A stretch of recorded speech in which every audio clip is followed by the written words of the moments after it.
Seja bem-vindo a mais um Sala dos Professores.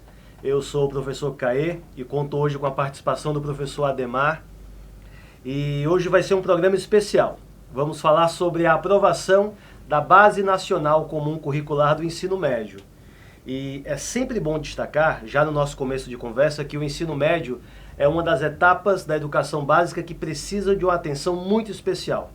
Alguns dados se comprovam, toda essa preocupação da educação com essa etapa são os seguintes. 4 em cada 10 alunos de 19 anos ainda não concluíram o ensino médio, sendo que metade desses alunos estão completamente fora da escola. Então esse é um dado muito preocupante que realmente mostra que o ensino médio não está engajando o aluno nessa participação, Então, para a gente começar a nossa conversa, professor Ademar, quais as considerações iniciais sobre esses dados? Olá, Caê, olá a todos. Acho que a gente tem um dado, você traz um dado muito relevante e preocupante. Você ter 4 em cada 10 alunos que estão fora do ensino médio já deixa um estado que alguma coisa está errada. Então você tem um nível de preocupação muito maior. Eu iria um pouco além, porque se você tem esses alunos que não estão engajados hoje no ensino médio e fora do ensino médio, consequentemente você não vai ter esse aluno no ensino superior. Então hoje o Brasil só tem 18% dos seus alunos de 18 a 25 anos de idade na universidade. Os dados, por exemplo, de outros países, o Chile, que é o melhor da América Latina, tem 49%. Você vai para os Estados Unidos, 65% desses alunos nessa faixa etária estão no ensino superior. Na Europa, esses índices passam de 80%. Isso mostra que é uma sociedade que a cada estuda mais, ela consequentemente deve ser mais evoluída em todas as suas condições de educação, de saúde pública, de empregabilidade, de desenvolvimento sociocultural e tudo mais. Então, a educação é intrínseca desse projeto. Na hora que você tem um aluno fora da sala de aula, você quebra esse elo de continuidade, que seja ele de vida, seja ele de emprego, seja ele de sociabilidade. Quer dizer, a preocupação com uma etapa da educação, ela vai permear então o futuro da própria nação, da própria sociedade, do próprio país. O futuro do próprio país. Não é comum, por exemplo, você ter esses índices em outros lugares. E os países da OCDE, que é aqueles que a gente consegue ter os maiores desenvolvimentos intrínsecos de estudos estatísticos no mundo, mostram que é uma relação diretamente proporcional. À medida que eu tenho mais anos de estudo, eu tenho uma população melhor, mais bem empregada, com salários melhores, com níveis de exigências sociais também muito maiores. O que leva, o que puxa a nação toda em seu desenvolvimento. Então, uma sociedade em que você não tem tantas pessoas engajadas em educação, ela vai muito mais comer, por exemplo, as suas próprias commodities, como um ponto de exportação. Então o Brasil poderia muito menos exportar suas commodities, como minérios, por exemplo, e ter os seus minérios aqui como riqueza e transformar isso em bem para a nação. Mas para isso você precisa de ter a transformação desses minérios, você precisa de ter engenheiros, você precisa de ter outras pessoas que estudam aqui dentro para que a gente consiga ter o material humano para que a gente desenvolva a nação. Perfeito. E essa formação não começa só no ensino médio, Começa no ensino fundamental, começa no ensino infantil, então tem toda essa progressão, que impacta isso. Perfeito. Esses dias a Base Nacional Comum Curricular do Ensino Médio foi aprovada, E acho que um dos pontos para a gente iniciar a nossa conversa também é entender um pouquinho o que é essa base, Então acho que esse é um ponto que a gente pode discutir aqui. Eu vou dividir em 2 momentos agora, tá? Tá. A gente tinha até 2017 a aprovação de uma BNCC do ensino fundamental, que ela já entra em vigor agora em 2019, e em 2020 ela será obrigatória para todas as escolas do Brasil, tanto elas públicas como privadas. Essa era uma demanda que já existia desde a Constituição, a última Constituição que a gente tem de 88, o artigo 210 da Constituição determina que a gente deveria ter uma Base Nacional Comum Curricular. Perfeito. Em 96, o Brasil dá o primeiro passo, que é a transformação disso, que é a construção da LDB, a Lei de Diretrizes e Bases. E lá também vem a primeira construção das DCNs, que são as Diretrizes Nacionais Curriculares. Desse conjunto de leis e diretrizes, a gente tem o primeiro elemento, que são os PCNs. Então, os PCNs nascem para que dê um pouco de orientação nesse processo. Isso demora muito a acontecer. Em 2013, com a criação do PNE, Plano Nacional de Educação, são criados 21 metas na educação básica brasileira, e aí uma delas era a implementação da própria BNCC. E aí começa um processo em 2003 mais célere, e acreditem, a gente passou por 7 ministros da educação nesse período de 2013 a 2018. Não é fácil essa questão política também. Entretanto, nenhum desses ministros atrapalhou o processo da construção, do desenvolvimento disso. Ou seja, todos eles deram celeridade ao processo natural. O que acho que naturalmente já demonstra a importância do que é ter uma BNCC para a nossa sociedade. Exatamente. Eu falo isso porque são 7 ministros, porque a gente inclusive teve discussões de posições políticas diferentes de governos. Né? Você teve uma posição do governo Dilma, do PT, e tivemos depois a discussão de um governo do presidente Michel Temer, PMDB. Né? Então você vê a dissonância que foi. Então isso passou inclusive por esses processos. Claro que nesse momento todo existem algumas situações em que os documentos vão e voltam. Nesse período aí de 5, 6 anos, a gente teve a construção da BNCC, da Base Nacional Comum Curricular, e dessa construção da BNCC, a gente teve 3 versões. Então teve a primeira versão, que ela inclusive tinha muitos problemas do ponto de vista da construção mesmo das suas componentes curriculares e suas habilidades, mas isso é natural que isso venha. Houve 12 milhões de contribuições numa plataforma digital disponibilizada pelo MEC, pelo Ministério da Educação, e que levou a gente a ter uma terceira versão lá em dezembro de 2017, devidamente aprovado. Nesse caminho, a gente pergunta por que não tivemos até o ensino médio. Uhum. Porque na virada que a gente teve ali do impeachment da presidente Dilma para o novo governo do Michel Temer, veio uma nova proposta, que foi a reforma do ensino médio.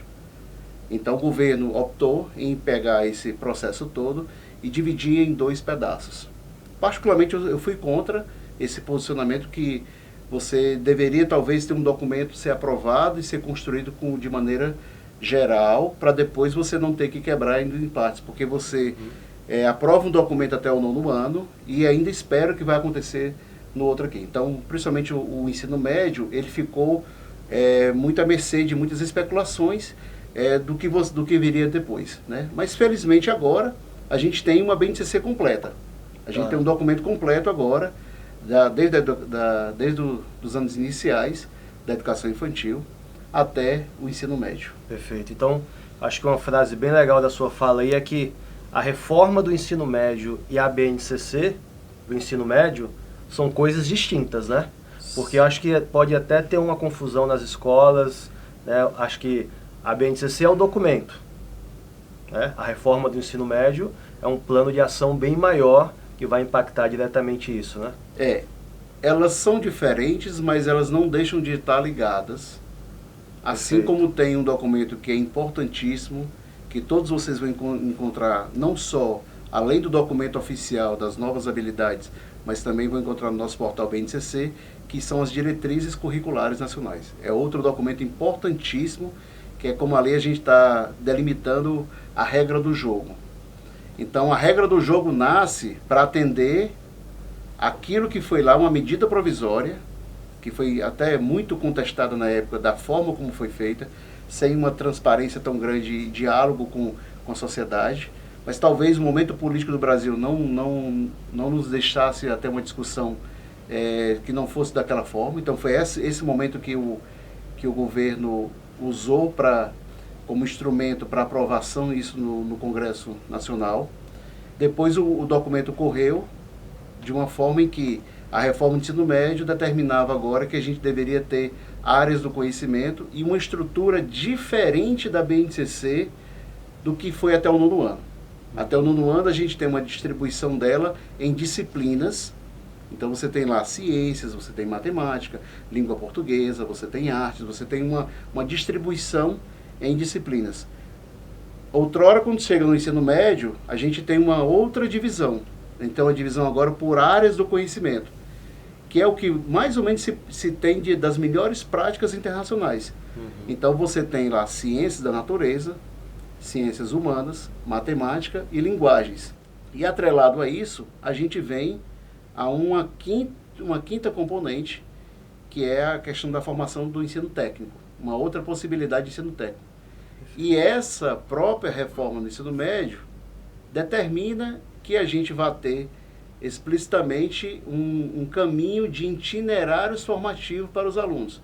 Os alunos terão uma possibilidade de estudar aquilo que ele mais gosta. Então ele poderia se aprofundar em uma dessas áreas de conhecimento, ou até, dependendo de como seja a disposição da escola, de ter uma formação técnica. Aí você constrói o documento da BNCC do ensino médio. Perfeito. E o documento da BNCC do ensino médio vem atender a essa regulamentação da lei do ensino médio. Que é o que a gente está chamando então de o novo ensino médio. O novo ensino médio. Que vai ser implementado nas escolas. Isso. A partir de... Boa pergunta. A gente tem hoje o documento está aprovado, você tem a construção dos currículos pelas redes estaduais até junho de 2019, e a partir de 2020 ele já poderia ser aplicado. O que deverá ser aplicado provavelmente em 2021 ou até 2022. Tá? Vai haver um período de transição ainda. Por quê? Eu estou falando aqui da lei do ensino médio, eu estou falando da BNCC, que já foi aprovada com suas áreas do conhecimento, com suas competências e habilidades, aqui. Ao mesmo tempo, tem um terceiro aqui, que são as DCNs, são as diretrizes curriculares que foram aprovadas. Então, essa resolução é quem dá, digamos que a organização disso tudo. E tudo isso está atrelado ao Exame Nacional do Ensino Médio, ao Enem. Então, você não pode esquecer também o Enem como esse elo todo aqui de formatação. Então, por exemplo, as escolas poderão ter até 2022 a sua implementação da sua BNCC. Porém, se a matriz de referência do Enem já mudar em 2020, esse processo vai ter uma celeridade. Se a matriz de referência do Enem mudar em 2021, ou seja, se em 2021 tivermos um novo exame baseado nas habilidades da BNCC, isso certamente as escolas terão que correr para fazer a implementação urgente. Então, o prazo de implementação é a partir de 2020, provavelmente o primeiro ano de inclusão será 2021, mas o ano em que as escolas deverão, de fato, colocar como implementação 2022. Mas nesse meio do processo, o processo seletivo, que é o grande guia hoje da nação, que é o Enem e os vestibulares, quando eles começarem a se adaptar, isso pode dar uma celeridade. Tá. É bom de se falar sobre essa questão do exame, da avaliação em si, porque a lei fala agora que até 2022, todos os exames, e aí eu falo todos os exames, não só o Enem, então você vai ter FUVEST, você vai ter Unicamp, você vai ter outras universidades que adotam ainda sistemas de vestibulares, as suas matrizes de referências para o acesso ao ensino superior deverão estar totalmente adaptadas às habilidades da BNCC. Perfeito. Por que eu falo isso? O Brasil, pela primeira vez, pensa como gente grande, e o mundo todo determina a construção da passagem do ensino médio para o ensino superior através de um documento. Então você vai para grandes nações como França, você tem um exame lá que é o Baccalaureat, você vai para a Alemanha, você tem o Abitur, você vai para a China, você tem o Cancale. Todos esses exames são baseados em cima de uma BNCC, digamos, com a BNCC deles. Que é um documento que vai trazer as aprendizagens essenciais. Por quê? Porque você, de alguma maneira, garante que a universalização de todos estão aprendendo, em determinados momentos, aquele conteúdo. Tá. O que acontece hoje de forma regional é que a FUVEST pode cobrar determinados conteúdos que não estariam hoje adaptados a outro processo, ou até o próprio Enem, cobrar alguns conteúdos que estão fora daquele recorte geral. Então os vestibulares no Brasil, eles determinam o que a sociedade deve estudar. E não por quê? E não o contrário. E o que as nações de primeiro mundo fazem é o contrário. Você tem um documento que norteia o exame, e o exame é a passagem para o ensino superior.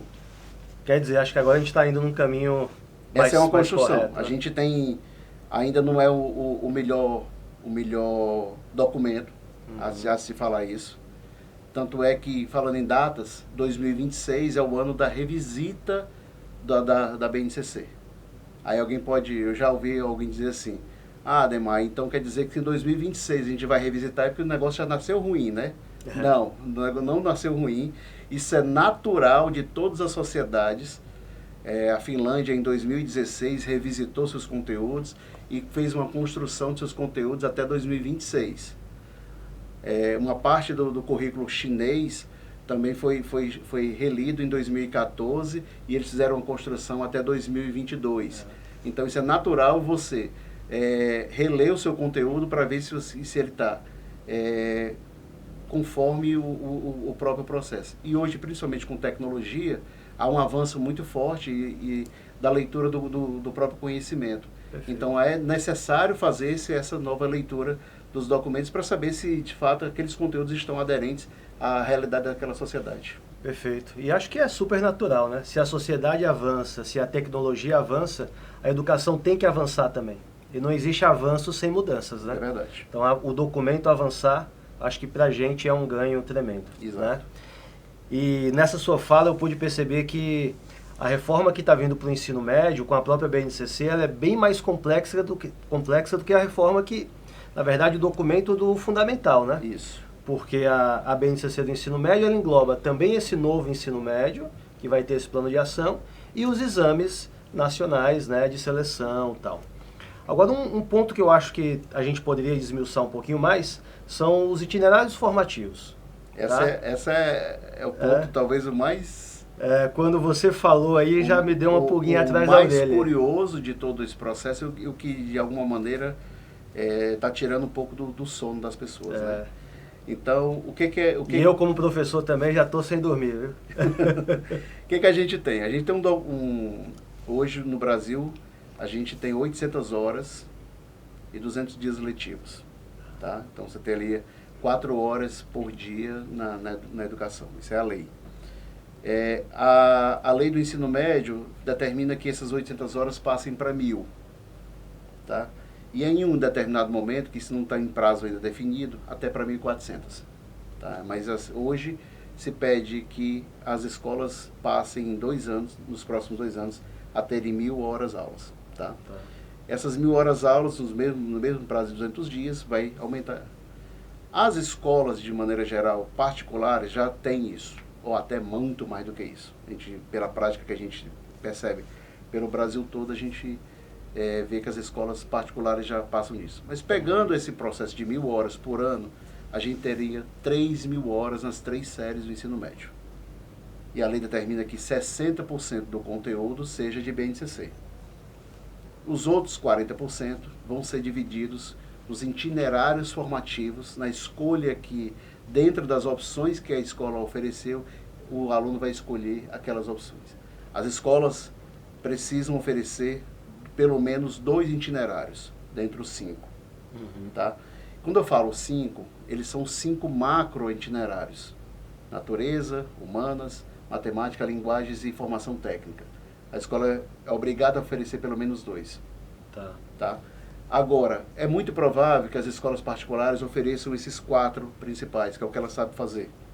Tá? E escolas públicas, por exemplo, ofereçam muito mais uma ideia de formação técnica. Então, você tem uma construção disso aí. Só que você pode ter um itinerário formativo dentro de uma possibilidade de construção de vida. Então, você pode ter um itinerário formativo que atribua uma formação técnica e com algum aprendizado. Você pode ter um itinerário formativo interdisciplinar, com 2 áreas do conhecimento. Você pode, por exemplo, estudar com energia, e aí desde do macro tema energia, você vai para a geografia, você vai também para a física, quando você pensa numa concepção de uma hidrelétrica, de uma matriz energética que o Brasil tem. Então, qual é a concepção que a gente tem hoje de uma matriz energética, energia, dentro de fazer uma nova hidrelétrica? Então, quais são os impactos ambientais que elas vão ter? Então, tem conceitos de biologia nesse processo. Então, você pode ter múltiplos professores trabalhando com a mesma temática. Ou ela de forma separada, ou os professores juntos. O Brasil não sabe fazer isso ainda. É bom que se diga de passagem. Então vai ser um novo aprendizado nesse conceito. Hoje a gente imagina que as disciplinas são estanques no ponto de vista de ensinar só química, depois só biologia, só matemática, onde na verdade, na vida, a gente percebe que os conhecimentos, todos eles, são permeáveis. É isso que se passa hoje. Quando você tem uma distribuição de não ter disciplinas, como tem até o 9º ano, e ter agora áreas do conhecimento, para que as coisas fiquem mais macros.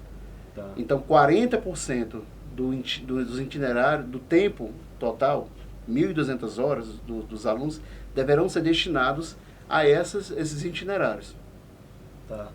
Porém, eu estou falando lá que também a gente tem um exame, né? Então, depende do conceito, como é que, por exemplo, o Enem ou os outros exames vão cobrar isso. Então, as escolas ficam muito em dúvida de dizer, eu vou gastar as minhas 3 horas, mas eu tenho o exame. Então, se percebe que o documento deve se adaptar apenas às 1.800 horas e os itinerários às 1.200 horas. Uhum.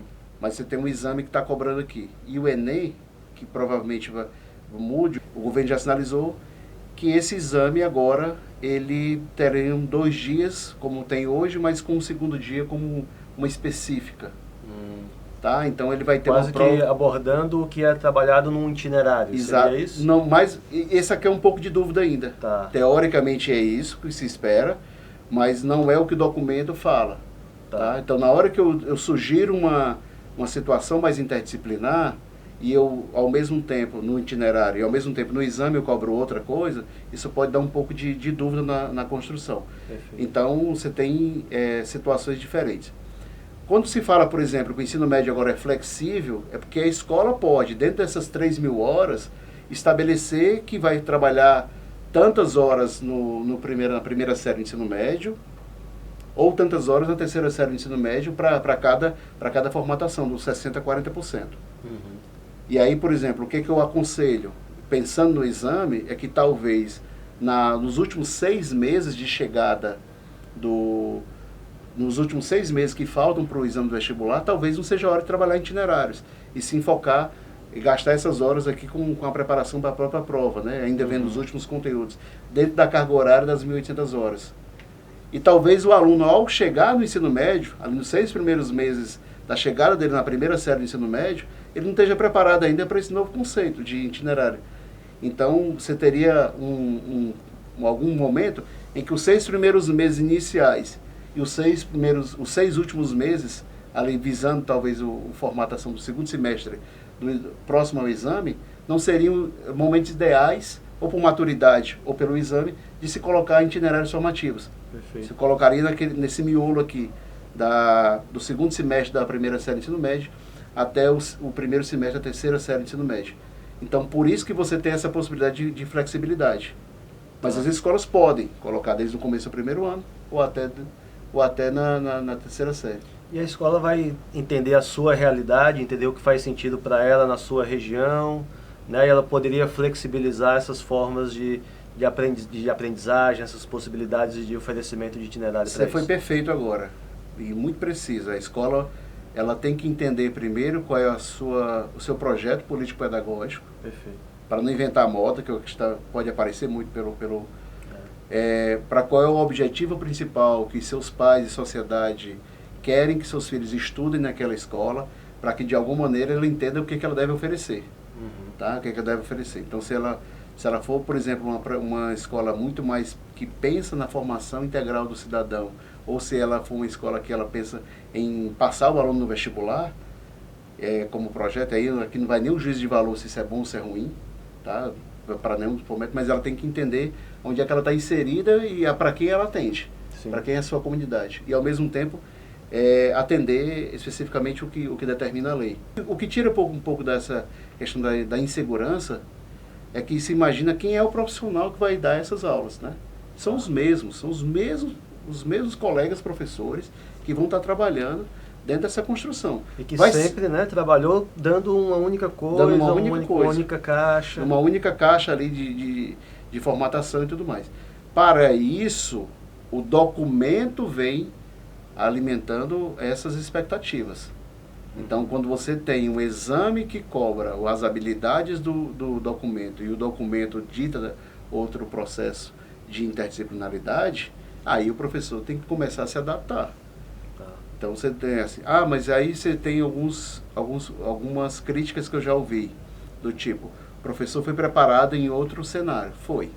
Então, se espera que a universidade daqui para frente, e o governo está criando alguns mecanismos para mudar a formação dos professores, de alguma maneira se construa. Mas, gente, o conhecimento não é para se jogar no lixo. Você pega lá e você se adapta ao conceito geral. Então, você fez química e teve cadeiras de biologia na faculdade. Tá? Eu fiz matemática e tive outras cadeiras também de outras áreas, como física, por exemplo. Então, é um fator natural que a gente conheça também um pouco, pela nossa formação de universidade, das outras áreas. Sim. Talvez não deveria ter sido mais profundo na época, né? Mas não era essa a tendência. Mas tem sim como professor se adaptar a esse novo cenário. Então, quer dizer, eu acho que você tocou num dos pontos que é fundamental para que essa reforma do ensino médio, com essa nova proposição, junto com a base, realmente impacte a nossa sociedade, que é a formação dos professores. Né? Exatamente. Sem essa formação, esse documento talvez não ganhe essa força que necessite. Né? E tem coisas assim, a gente escuta muito pelo Brasil críticas ao documento. Se criam muitos mitos, por exemplo, a carga horária de história agora é 1 hora a aula. Isso não tem encanto nenhum, gente. Tá? Então, às vezes pega até com uma fake news, nesse processo todo. E você tem uma dissonância geral desse processo todo. Mas o professor, a formação do professor, às vezes passa por ler o documento. Coisa simples. Tá? Baixar o documento e ler qual é o impacto geral da sua área de conhecimento. Então, muitas vezes ele fala de coisas que não estão descritas, porque ouviu algum colega falar que de alguma forma já ouviu uma situação distorcida ou que interpretou um momento geral. Então, por exemplo, não há distribuição do número mínimo de carga horária que se estabelecer, não há nada disso. Não há uma ideia que vá se acabar um mercado, vai em detrimento a outro, quando você fala, por exemplo, que só tem português e matemática agora. É uma coisa que eu já ouvi muito forte, porque tem um ponto específico da lei que fala de português e matemática. E aí só tem português e matemática nesse... Então agora não tem mais nada, só o que importa é português e matemática. Quer dizer, acho que você falou uma coisa fundamental, que é o primeiro passo é ler o documento. E já que a gente está falando disso, é uma coisa que eu escuto muito. Caê, as disciplinas vão desaparecer, né? Não vai ter mais aula disso ou daquilo. Não. Quer dizer, fake news. As disciplinas não vão desaparecer, há uma intencionalidade até de fortalecimento, tá? Se você for pensar nessa construção de uma macro área do conhecimento. O que acontece é que, por exemplo, na hora que eu estou discutindo a Guerra da Coreia, as guerras das Coreias, e eu falo hoje, o movimento que a gente tem hoje do Trump com o presidente da Coreia, da dissonância que tem lá, a bomba atômica, uma série de coisas, esse é um conhecimento que passa por muitos anos. Então tem um momento aqui de geopolítica que está acontecendo e que foi implicitamente lá de um posicionamento de uma Guerra Fria. Então esse professor deveria ligar todos os pontos para onde é que nós chegamos a isso. Tá? Então esse professor ele consegue ter muito mais, não só um professor de história, não só um professor de geografia. Mas a aula de história vai estar baseada na Guerra das Coreias e ele vai fazer a implicação do que tem hoje aqui. E o professor de geografia vai puxar esses outros elementos aqui. Então ele vai sair da caixa, mas ele vai estar numa arquitetura em que vai mostrar para o aluno o posicionamento A e B, geral. Aí você pode ter implicitamente o cara que é mais profundo na área de história e o outro que é muito mais profundo na área de geografia. Mas o assunto é correlato nesse processo todo. Eles vão estar inseridos em um mesmo contexto. Inseridos no mesmo contexto. Então as disciplinas ela têm uma tendência a se fortalecerem. Tá? Então você tem uma dissonância, por exemplo. Então eu falei já português e matemática. O que a lei diz? A lei determina que eu tenho que ter aulas de português e matemática nas 3 séries do ensino médio. Porque, como eu falei anteriormente, que é flexível, você pode, de fato, jogar uma carga horária toda ela para ciências humanas para ser abordada só na primeira série ou só na segunda série. Mas, gente, é o que a lei fala, mas o que na realidade é uma flexibilidade que pode acontecer, mas que na prática provavelmente não vai acontecer. Porque se eu tenho um exame nacional do ensino médio, se eu tenho um Enem, com uma primeira fase cobrando todas as disciplinas, é muito provável que eu tenha uma distribuição natural dos conteúdos sendo abordados nas 3 séries. Para que quando chegar na 3ª série do ensino médio, eu só vi português e matemática. Não, você vai ter que ter os conteúdos todos eles ali estabelecidos. Então, naturalmente, isso vai acontecer dessa forma. Praças, por exemplo, em que já são muito impactadas com o exame, como Brasília, por exemplo. Brasília tem um exame que é muito bem feito, que é o programa de avaliação seriada. E ele é uma prova interdisciplinar, onde o texto estabelece uma situação, problema, e os itens todos, o primeiro item de biologia, o segundo é de geografia, o terceiro você olha e acha que é sociologia. Então, essas praças, por exemplo, se adaptaram muito bem e lá tem aulas de filosofia, sociologia, tem aulas de história, tem aula de geografia, tem aula de matemática, tem aula de todas as áreas. Mas, entretanto, quando eu dou formações, por exemplo, para professores em Brasília, eu percebo que o professor é diferente. Eu percebo que o professor ele consegue olhar um pouco, o de matemática, olhar um pouco de um conceito químico, o de geografia ele entra um pouco no conceito sociológico. Então ele não é um professor que ele está só estabelecido num conceito tradicional como é hoje. E quem fez isso? Foi o exame. Não deveria ter sido, né? Deveria ter sido um documento, mas como não tinha um documento, e essa prova é uma prova já muito bem feita, em cima de competências e habilidades, de uma matriz extremamente relevante, ela acaba puxando o nível das escolas particulares do DF para um outro momento. E essa praça, por exemplo, é uma praça que tem aulas de todas as disciplinas. Então, esse é outro mito de achar que, por exemplo, vai acabar a aula de história, vai acabar a aula de física ou outra situação. Legal. Porém, existe o seguinte, nós teremos agora a possibilidade de alunos que querem estudar mais física, com os itinerários formativos. E eu garanto que um aluno que escolher assistir aula de física ou assistir aula de matemática, que não é aquela composição dos 50 alunos tradicionais de uma sala, e são só 20, por exemplo, agora, essa aula vai ficar muito mais prazerosa. Tanto para quem assiste, tanto para quem ensina.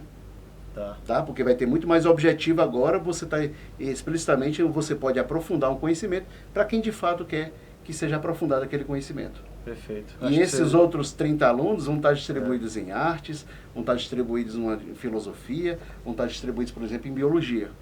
Então você vai ter uma distribuição e uma composição de um ensino médio que a tendência é que o jovem seja mais protagonista. E que a gente não tenha índices altos de evasão com esse modelo que a gente tem hoje. Legal que você estava falando o negócio, eu já estava pensando e você já falou o que eu estava pensando. Acho que mostra uma sintonia legal, né? Porque quando você estava falando dos itinerários, eu estava pensando que as matérias não vão desaparecer, elas vão ficar integradas. E na vida é assim, né? A gente não resolve nenhuma situação, problema do nosso cotidiano só com conhecimentos de física, ou só com conhecimentos de química, ou só com conhecimentos de história. A gente usa esses conhecimentos de forma integrada. E ao integrar, a gente automaticamente subtende um contexto que vai permear por todos esses conhecimentos. Exato. E esse contexto vai começar a fazer sentido para o aluno.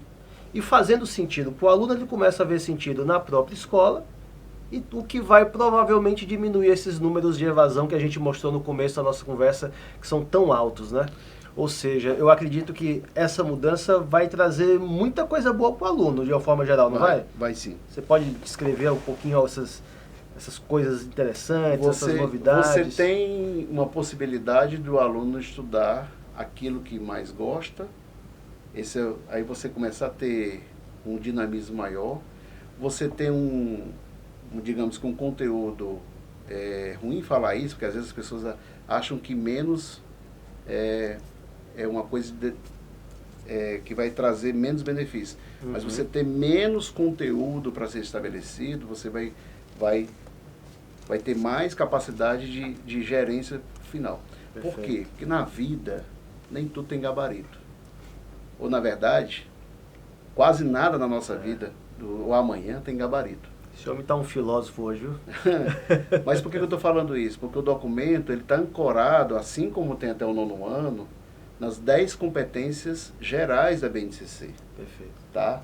Então você tem competências de comunicação, você tem competências de cultura digital, você tem competências da autocognição, tá? Inclusive de resolução de problemas.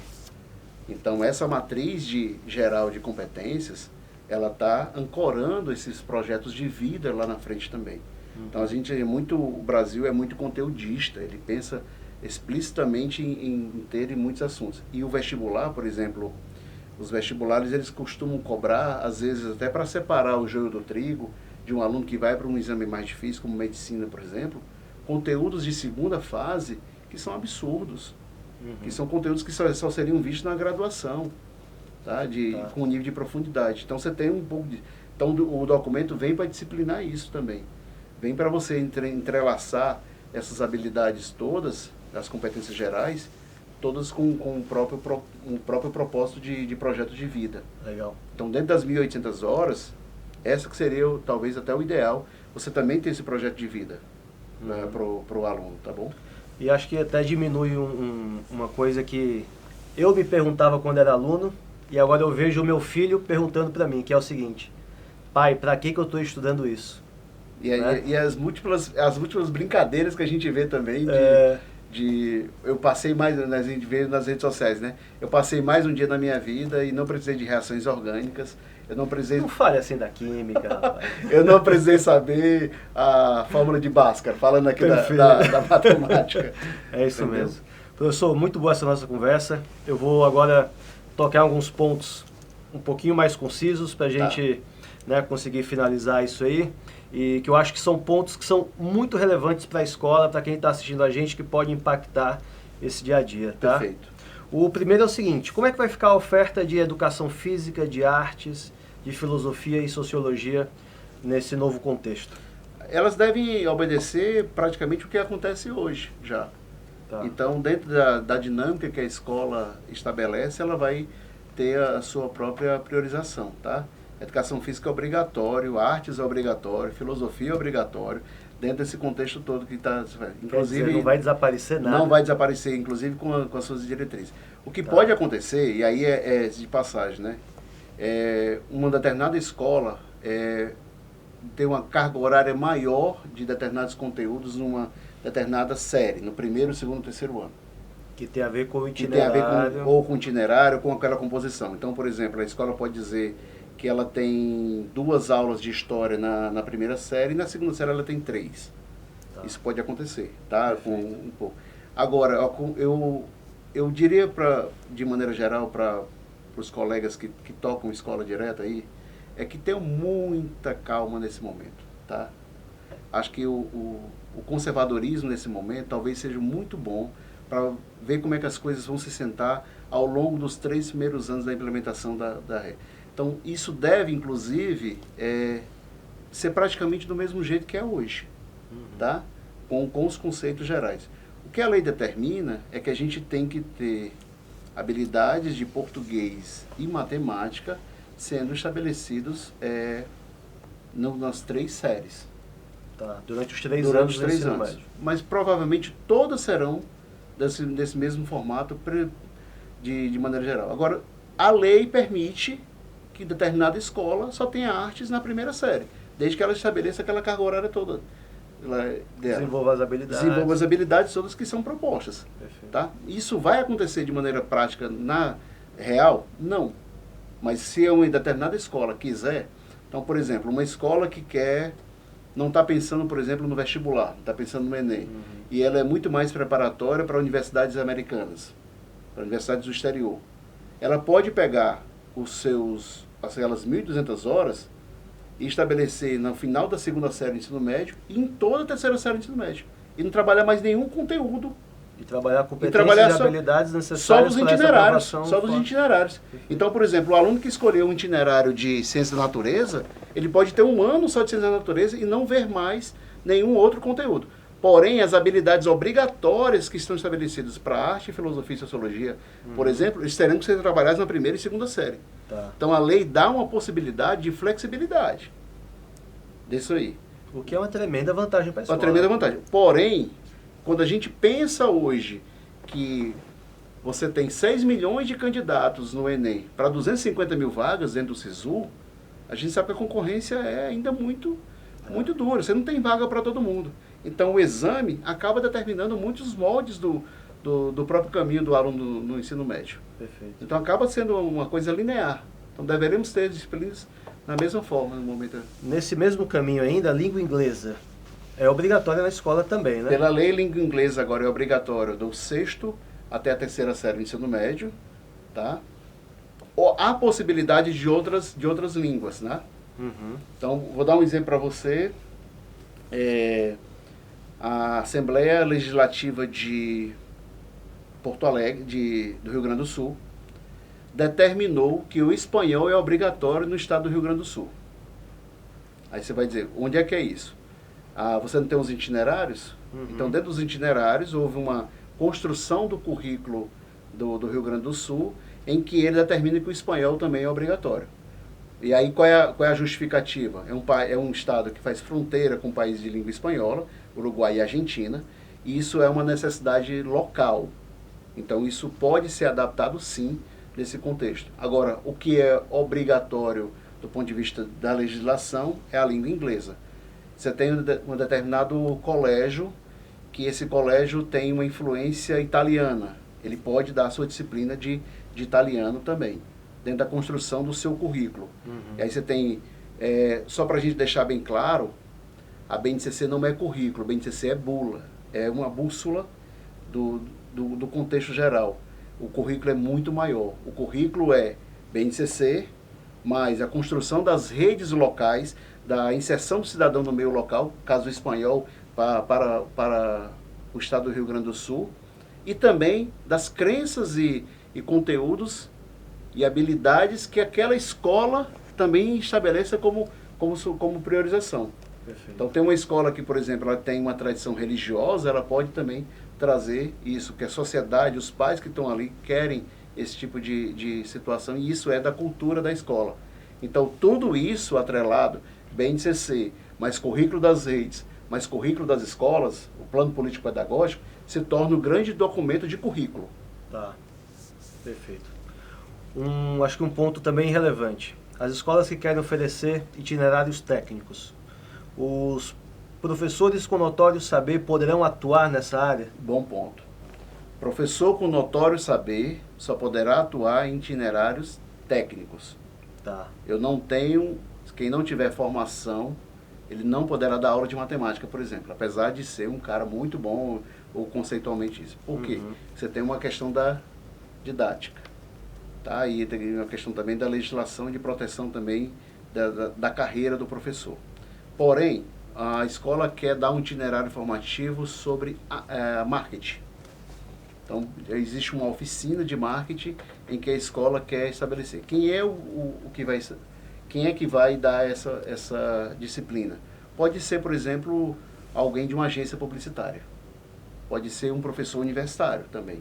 Uhum. Então, você tem essa flexibilidade. E o notório saber entra para essa formação técnica, Tá. exclusivamente de cursos que não estão atrelados às 4 áreas do conhecimento: a matemática, humanas, natureza ou linguagens. O que pode ser uma coisa super interessante, porque vai trazer uma visão diferente, uma visão nova para dentro da escola, o aluno vai ter contato. Uma prática de realidade. Legal. Preparando já ele para o mercado de trabalho futuro também, né? Isso. Interessante. Um último ponto aí. Tá bom. A gente já tocou durante o programa algumas vezes nesse ponto, mas eu acho que ele é muito relevante, que é o Enem. A gente já falou um pouquinho aí.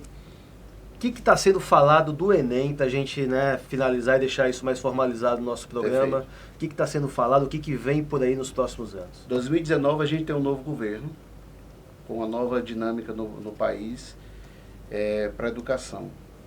O que o governo até então, de 2018, sinaliza é que a gente deveremos ter um Enem adaptado à BNCC. E aí vamos falar claro que o Enem não, quando formar sua nova matriz de referência, ela não vai estabelecer uma matriz de referência exclusivamente do ensino médio. O Enem vai olhar para a matriz de referência toda do documento, de ponta a ponta. Interessante. Tá? Para poder... Por quê? Porque ele é uma construção de conhecimento. Inclusive a prova de hoje, quando a gente percebe, já tem isso.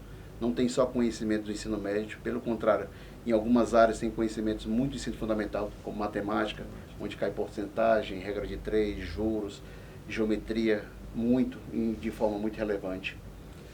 Esse é o primeiro papel que é o INEP, construir uma matriz de referência para o Enem.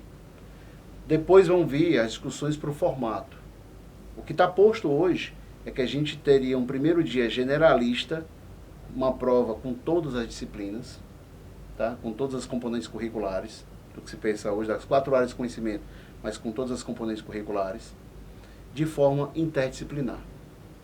E o segundo dia, que caminharia para uma área mais específica. Específica, dependendo do curso Dependendo do curso que o aluno tem. Isso vai ter impacto direto, Caí, isso vai ter impacto direto no SISU. Porque hoje o aluno, ele faz todas as provas, ele recebe uma nota, e ele olha para aquele cardápio, digamos, de opções que ele tem de cursos pelo Brasil, e a sua nota determina onde é que ele vai estabelecer. Então, provavelmente o SISU vai ser um SISU mais seletivo. Então, vai ter determinados cursos de várias universidades que vão querer apenas a nota de ciências humanas. Então, o aluno vai ter que focar, vai ter que colocar a nota dele só para aqueles cursos, uma vez que ele só fez uma prova de ciências humanas no segundo dia, uma prova específica. Tá? Agora, tem que esperar um pouco aí para determinar como é que vai ser essa concepção dessa prova. Se vai ser uma prova de ciências humanas mais profunda, com o modelo que tem hoje, se ela vai ser mais interdisciplinar, como é que é o processo todo. Então, você tem aí mais ou menos 1 ano, 2 anos, para a gente ter uma noção clara de como é que a regra do jogo vai estabelecer. Tá. Se fosse apostar, eu apostaria no primeiro dia interdisciplinar, uma prova corrida. Então, seria de 1 a N, por exemplo, de 1 a 70, 80. Então, tem várias especulações. Talvez parecida como era o Enem? Talvez não, acho que muito parecida como era o Enem. Se for, antes de 2009? Antes de 2009, se for, eu acho que... Eu vou ficar muito feliz nesse momento, particularmente, porque acho que a gente vai começar a mostrar uma forte implementação do porquê que a BNCC é assim. Perfeito. Se não for assim, também nós vamos se adaptar, porém vai ficar um pouco estranho em relação ao documento. Mas como as políticas públicas têm que estar alinhadas ao próprio processo, e aparentemente estão alinhadas, você tem um processo de uma prova parecida com aquela prova até 2009, interdisciplinar, em que você não tinha uma questão de matemática, só com matemática, ela era com geografia, ou era um pouco de física, com biologia, então você tinha uma dissonância geral. E você tem um segundo dia parecido com o que é hoje. Tá? Um segundo dia parecido talvez com o que é hoje, nesse formato. Então, se fosse apostar, eu apostaria nisso hoje. Mas de aposta ninguém vive, vamos viver de realidade e ver o que vem pela frente. É isso aí, mas eu acho que seria um modelo bem interessante, hein? Possivelmente sim. Maravilha.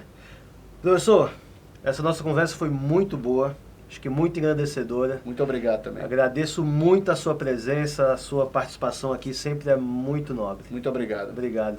Quer fazer alguma consideração final, algum recado? Eu acho que a gente tem que acreditar nesse processo de construção, ler o documento, se informar mais de forma correta e, de alguma maneira, a gente está posto à mesa, a gente tem que acreditar. Tá? O documento não é perfeito. Eu, inclusive, tenho críticas em algumas áreas. Acho que a gente poderia ter, talvez, subido um pouco mais a barra da educação brasileira. Mas ele vai ser revisitado, ele vai ter impacto direto, mas é muito provável que melhore as condições todas como a gente começou no começo, de evasão, porque hoje o Brasil tem uma estrutura toda montada e, como você falou, 4 de 10 alunos não terminam o ensino médio, e a gente hoje tem um desperdício de 8 bilhões de reais por ano pelos nossos jovens estarem. Mas o desperdício é muito maior. Né, como construção de sociedade de maneira geral. Tá? Perfeito. Sugiro que vocês acompanhem os nossos canais de distribuição de materiais, como o YouTube, no canal SAS Educação, ou o próprio portal da BNCC, onde já tem lá todos os documentos novas resoluções das diretrizes curriculares e os novos caminhos agora para o ensino médio. Perfeito. Obrigado, professor. Eu que agradeço. Muito obrigado. Gente, é isso. Sempre lembrando, acho que a educação faz a diferença. Muito obrigado pela participação. Até a próxima.